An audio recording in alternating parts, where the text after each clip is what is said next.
तुम्ही जसं म्हणालात तसंच मुख्यमंत्री पण सकाळी म्हणाले, की देश किंवा महाराष्ट्र या घटनेनंतर सुद्धा थांबणार नाही. आपल्यालाही थांबून चालणार नाही.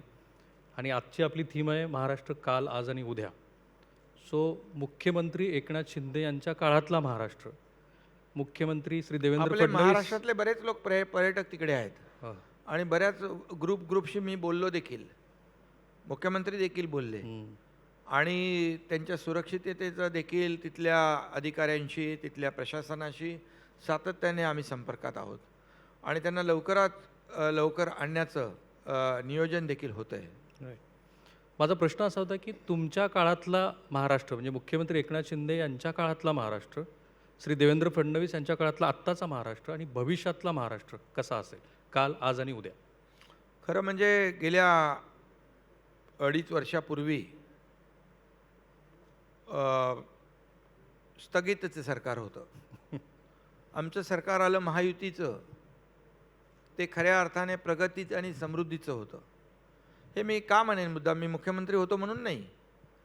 आमच्या काळामध्ये जे सुरुवात आम्ही केली, मी आणि देवेंद्रजींनी, तेव्हा जे प्रकल्प बंद होते, आरे कारशेड असेल, कोस्टल असेल, अटल सेतू असेल, समृद्धी महामार्ग असेल, इतरही प्रकल्प, मेट्रोचे प्रकल्प असतील, मेट्रो 3 असेल. इथं अश्विनी भिडे बसलेले आहेत, त्यांना माहीत आहे मेट्रो 3चं काम ते करत आहेत. गगराणी पण इकडे आहेत, त्यांनाही माहीत आहे, ते बोलणार नाहीत. पण बोलतील. नाही नाही, म्हणजे ते बोलतील इकडे आल्यानंतर. पण सगळं बंद होतं आणि जर आम्ही सत्तेत आल्यानंतर ताबडतोब सगळे स्टे हटवले, सगळे स्पीड ब्रेकर काढून टाकले.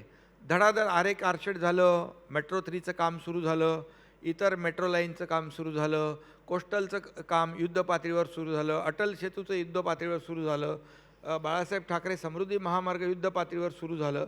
आणि आपण बघतोय कोस्टल सुरू झाला, आज किती लोक लवकर जात आहेत, नाहीतर अगोदर वाहतूक कोंडीमध्ये अडकायची. अटल सेतू एक गेम चेंजर प्रकल्प आहे. देशातला सिंगल लॉंगेस्ट सी ब्रिज आहे. 2 तासाचं 1.5 तासाचं अंतर फक्त 15 मिनिटामध्ये. गेम चेंजर प्रकल्प आहे. याला तुम्ही थांबू कसं शकता? कोस्टल हायवेमुळे किती आता मुंबईतल्या लोकांचे, मेट्रो 3मुळे किती लोकांचा फायदा होतो आहे. मेट्रोच्या जे आपण फेजमध्ये आपण जे काही मेट्रो सुरू केल्या, आपली मेट्रो जवळपास 337 नाही 370 किलोमीटरच्या पुढं जाईल.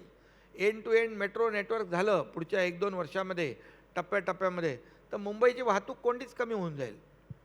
मेट्रोचे लोक मेट्रोमध्ये बसतील आणि हे सगळे प्रकल्प अडकले होते, म्हणून मी स्थगिती सरकार म्हणालो.